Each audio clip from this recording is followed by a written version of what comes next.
Elbow hinged cast. Occasionally you will be called to put one of these on. The other reason why I maintain this cast in the program, along with the knee one, is it gives you an understanding of how you're supposed to bend the hinges. Now the elbow range of motion braces that we use at Kaiser they're not very malleable.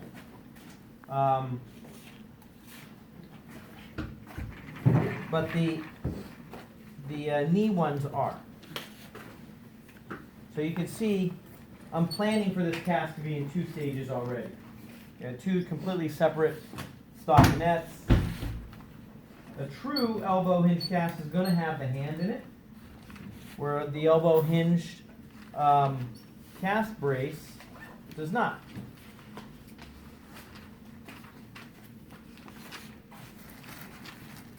What am I going to treat with this? Anybody have any idea? No, not really. Olecranon? Yeah. No. Crystal humorous? Well, how about medial or lateral condyles? Those are probably the most common.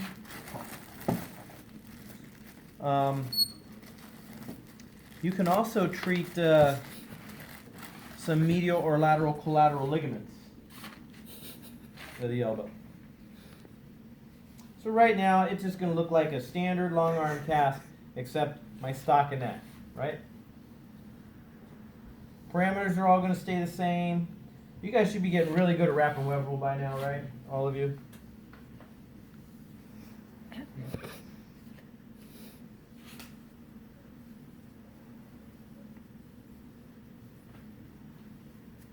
I'm not going to get too concerned about my 90 degrees, but I'll be aware of it. If she slides out of it, I'm not too concerned. The first stockinette, does it go to mid? You got to understand, when I want to have enough that I'm going to fold it back too. Okay. Okay. You remember that. You remember you guys all cut your stockinette short. I was just thinking where you made the first cut. Yeah. She means down here. Yes, Mid, because go I'm mid, going to okay. fold this back Okay. up over to this one, and this one's going to be folded all the way back over like a short Oh, arm. wow. Now you can roll a short arm cast and then also a Sarmiento cuff cast. I just do it all as one. Because it's basically just a long arm cast with the supercondylar molds like a Munster.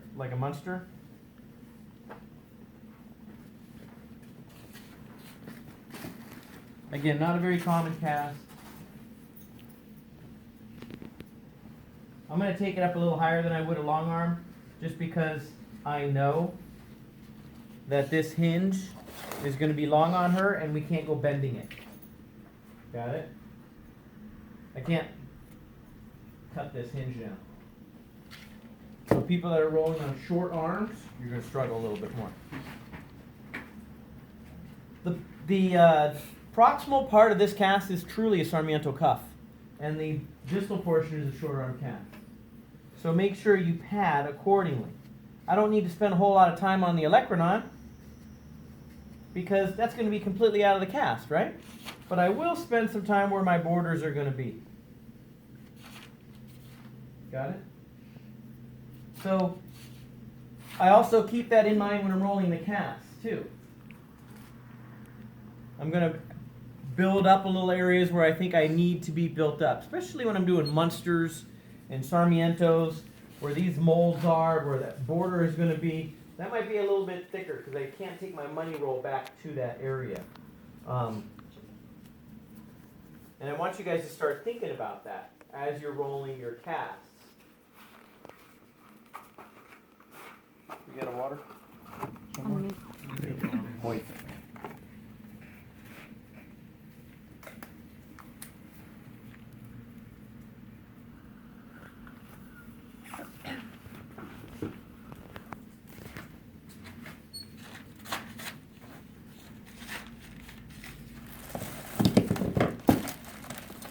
Mike, you've done a few of these, right? Oopsie. See? They're there. You will do them.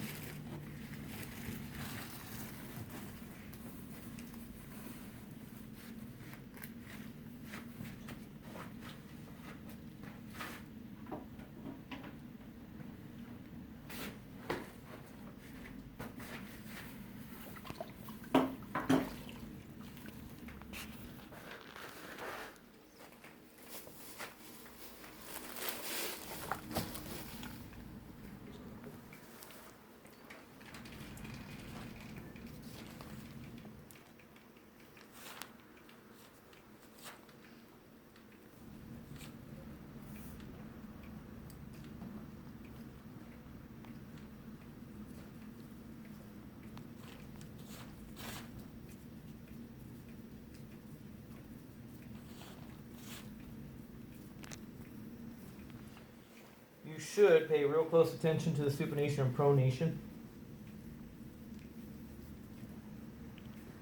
Because that's part of the whole thing. You'll see when I'm putting the hinge on, that's the one place where you can kind of screw this up.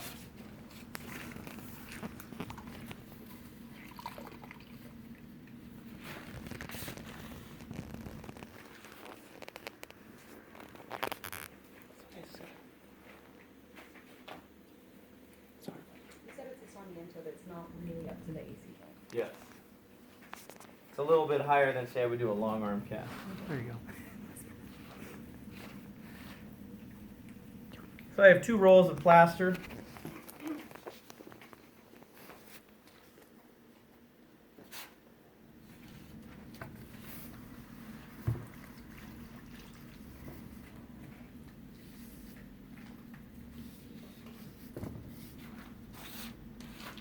I'm not folding back any of my stockinette.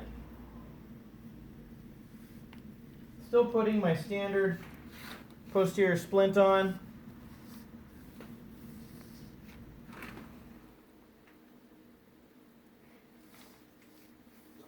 Making my patient a mess.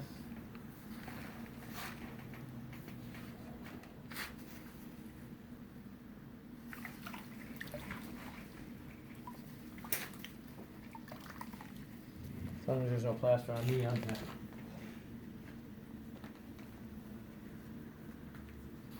And then this last roll is just literally holding that on. I will go through the wet space on this one. My money roll is yet to be put on.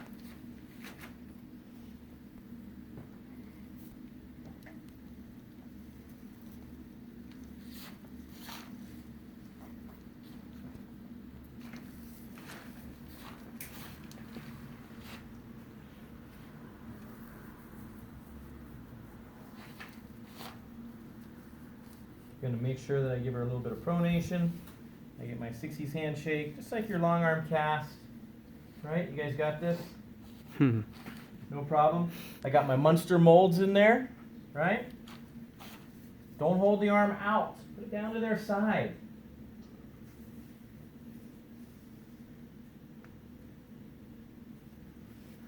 What if I get a crease in the antecubital space? This is probably doesn't matter that much in this cast. So I'm going to trim it out.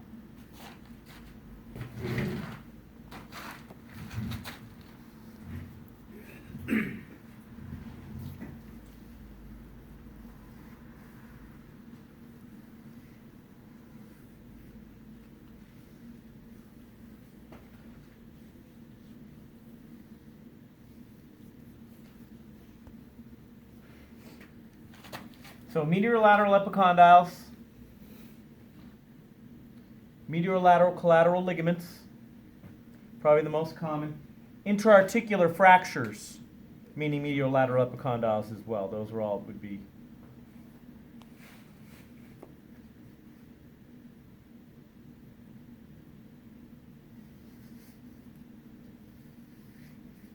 It's starting to harden up.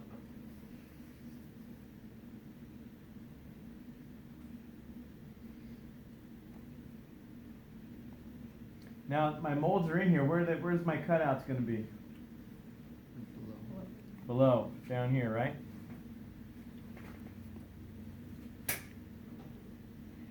These molds mark what?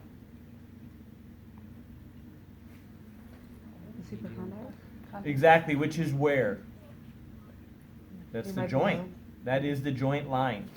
Right distal to those condyles is the joint line. Oh, okay. So that's where the middle of this hinge is going to go. So we put a range of motion brace on today. Where'd you go, Tatiana? Right? And the one thing that you guys got to watch for when you put that is that hinge goes right over the lateral epicondyle. Same thing with this. Yes. So you said you're going to cut under the molds? Yes. Okay. Just like a Sarmiento. Okay.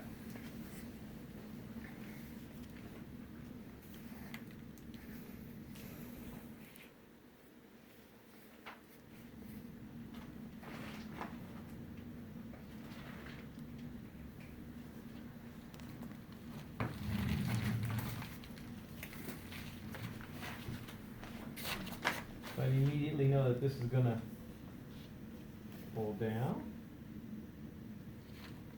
And trim that.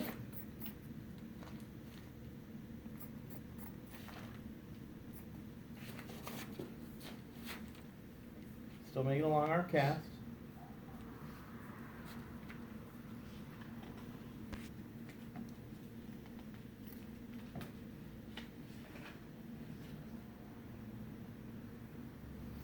Pretty cool.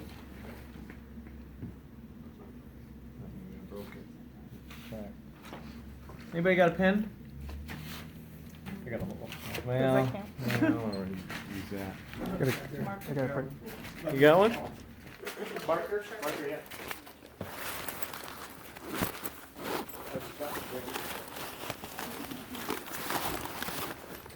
Alright, so again,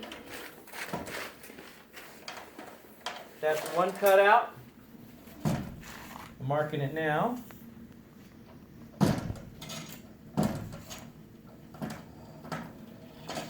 Keeping my molds in the cast.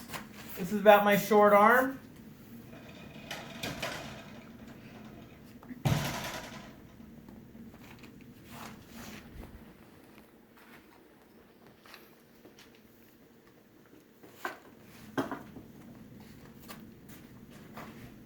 Oh, one more. I'm sorry, one more time. I need that. So now the hard part. The whole reason why you're doing this lab. I need to contour this hinge to fit her. Now you guys have seen me go back and put ROM braces, mostly knees, remake them, right? Put brand new ones on, or take possibly back with the nurses where they just want me to refit it. And part of the thing is that I want this hinge. So the middle of this hinge, right on the joint line, which is going to be right distal, that's where that's going to sit.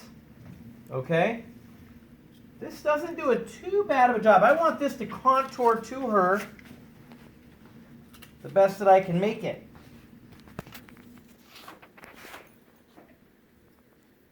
Do we all have to share this one?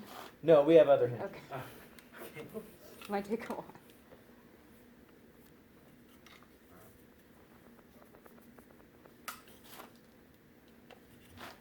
See what I'm doing there? Can you see the difference in what I'm doing just in this bend? And I know I'm going to hear, I'm not as strong, I'm a girl. I don't care. Ask any of the girls that I work with. They don't get they don't get to a day off because of that.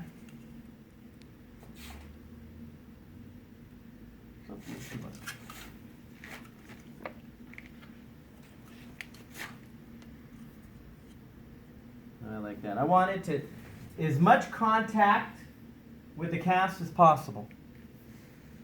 Now, I got that in the right spot. What about this one? This one, it starts off, but then I needs to contour going that way.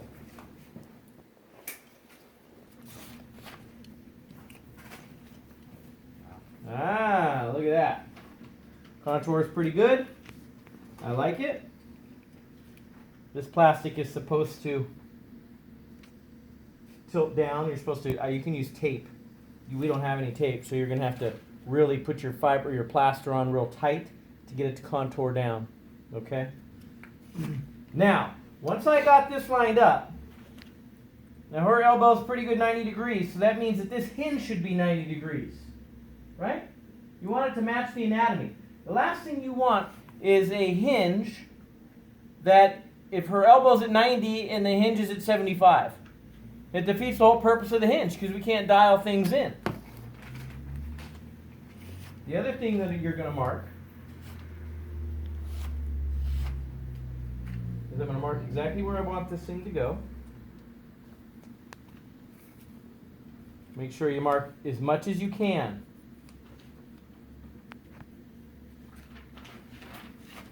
Because remember, you're going to cut this out. This is not going to be there. The only thing that's going to be there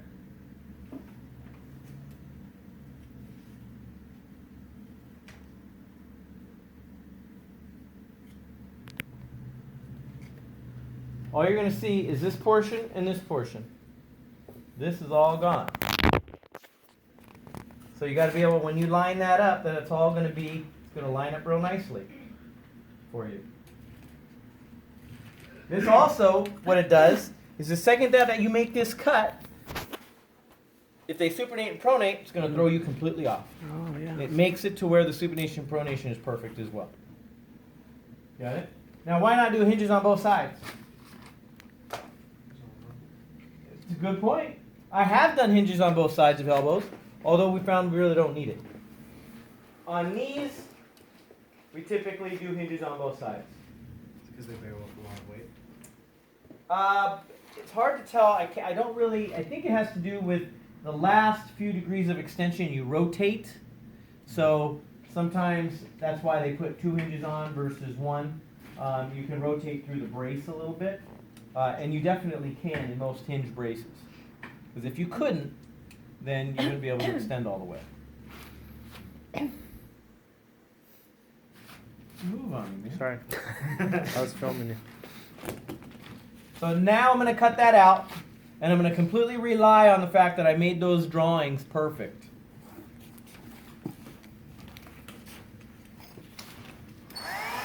In real life, this is done in fiberglass, by the way.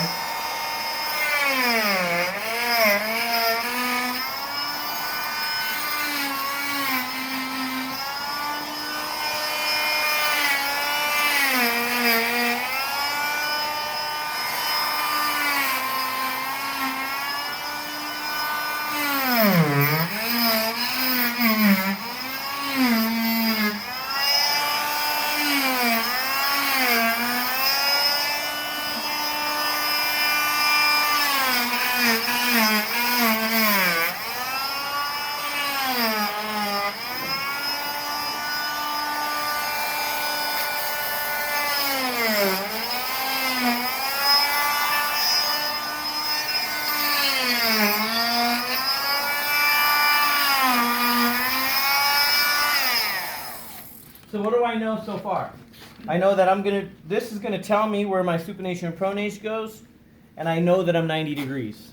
I'm pretty spot on my 90 degrees. So those are things that I have to have when I put this cast back together.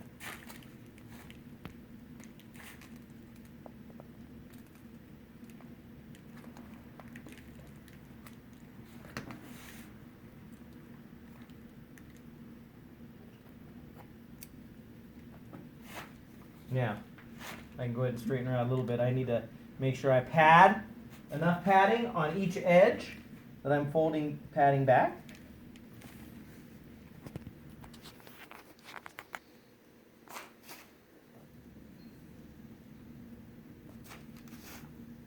So believe it or not, I take my time doing that because you definitely want that padded edge.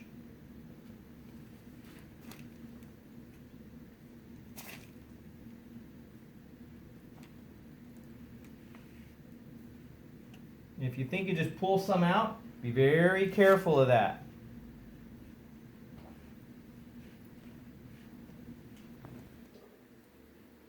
Uh-oh. Now I can't see my marks, so you got to trim that back too.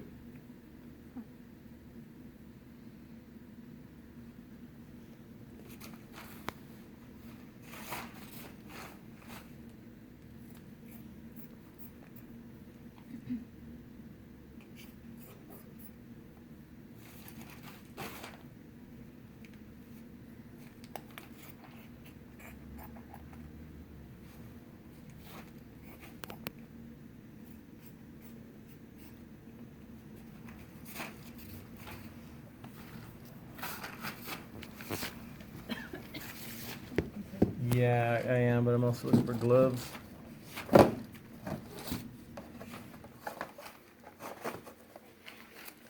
Thank you.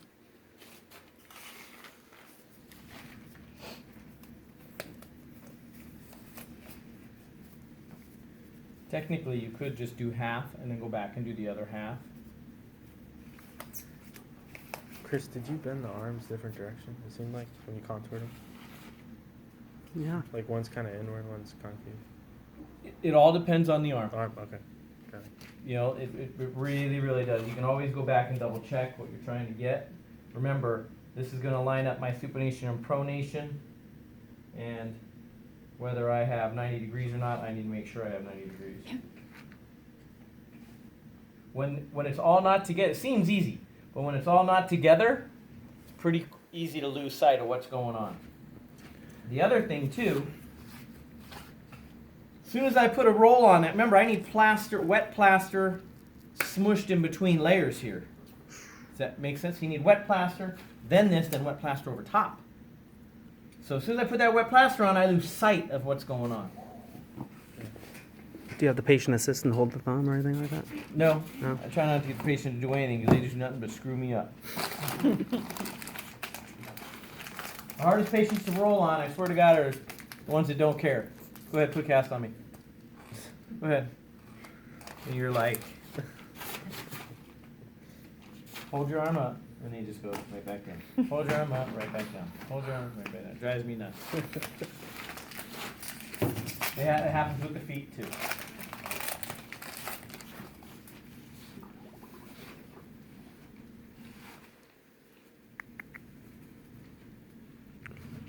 So incorporating hinges. Most hinges that you incorporate will have those little keys. These things here. Again, you want one roll of wet plaster first or fiberglass. And then you put the hinge on. Then you're going to put more on top. And you're going to take your time in molding in between and every little bit. Because I don't want any motion inside in between the layers. So don't test it for some time.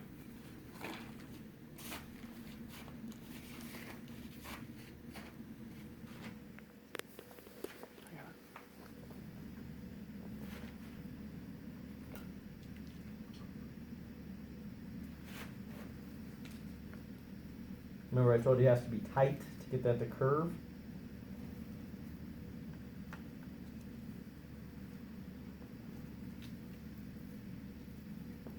You really pull on the plaster, huh? Well, I am going to here in a minute. I'm starting to now.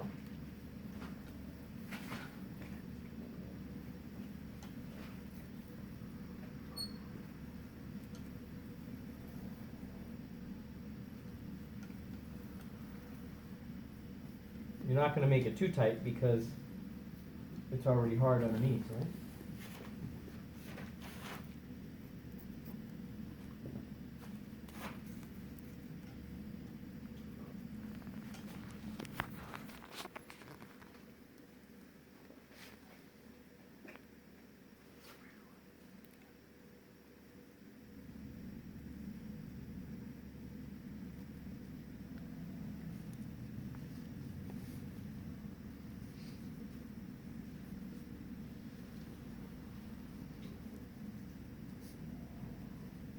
I'm not going to try to go too far. I'm just going to let this dry for a little bit before I move on. Because I don't think you guys are going to be able to move on. Take your time. We got all night, although it is my birthday.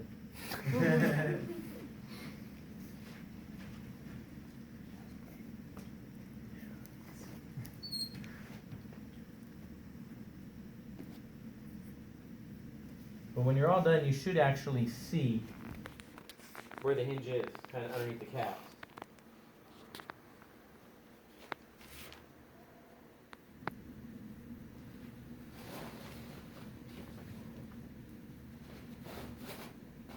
You know that's the end of that's the hinge, or the hinge marks the joint line. So I'm happy there, right at the end of that cast.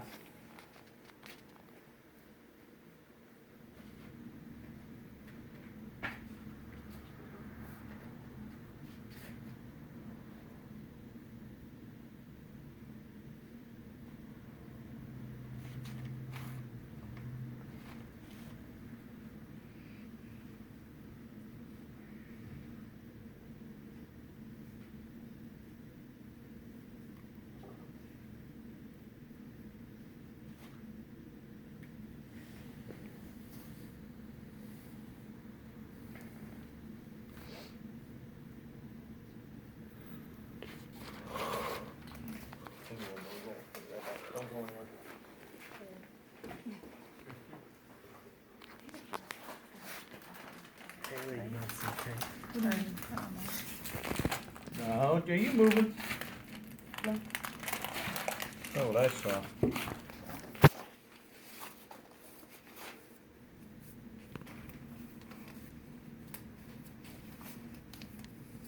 It's gonna be long. Not that far, just the bottom of it. Like that. Okay. Did you see that? Oh, I didn't catch that all the way. Was that where you guys were parking? Yeah. Oh, well. 4. Ha ha ha. I can still fix it. Shouldn't have told him.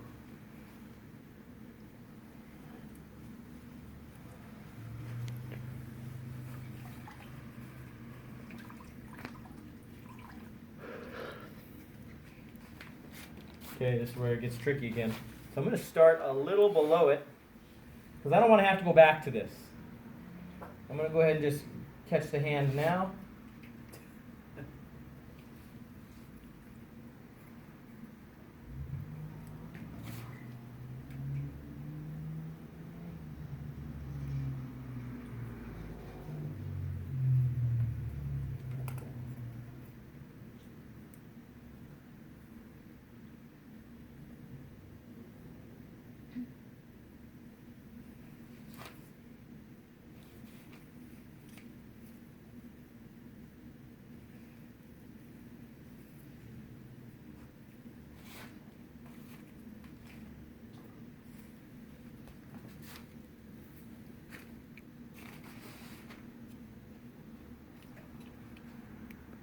You can't see the lines anymore, though. Nope, you can't, can you? So it's kind of pointless. That's why you mold that. That's why you make sure you base it off at 90 degrees. Okay. I see a little bit of blue in there, Okay. a little bit. But as long, I'm relying completely on the fact that whatever lines I do see that I'm Yeah. lined up, and that the elbow's 90 degrees and the hinge is 90 degrees.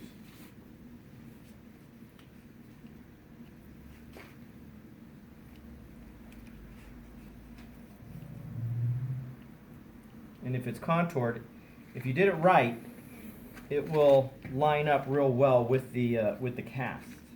You know what I mean? It'll still stay contoured.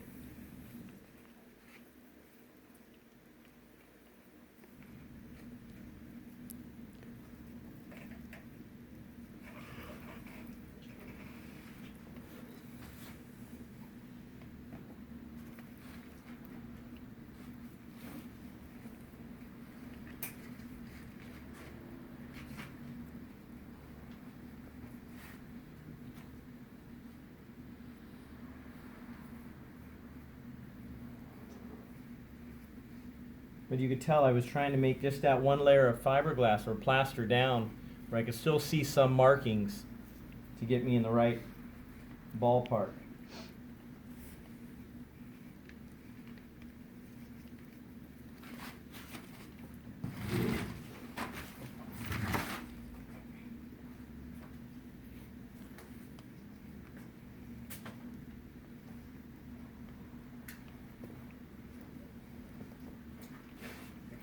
What I'm looking for is proper positioning, the hinge making good contact with the cast, the hinge in the right spot, and the fact that when you put that on, the elbow's at 90 degrees and the hinge is at 90 degrees.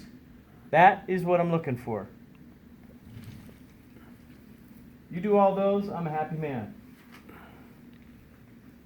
Pretty easy, right? You guys got this? This is the stuff they don't teach you anymore. This is where your doctor comes and goes, God, this guy needs a range of motion brace really bad for his elbow, but he's taking it on and off. Can you help me? What can I do?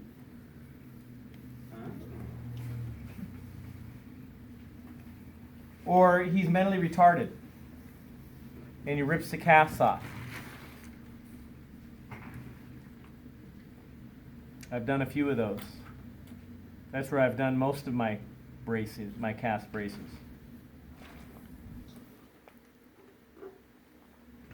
Or CP kids, where they can't do anything about it. A brace doesn't.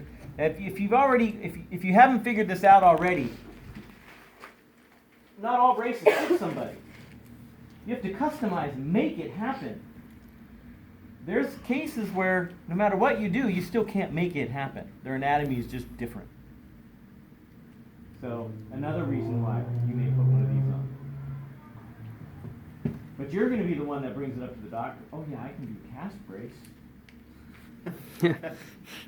I saw one in school once. I did one in school once. You're going to look like a star. And your doctor's going to come back. It can look like a turd. He's not going to care. He's going to look at it and go, yeah, that's awesome. You're fine.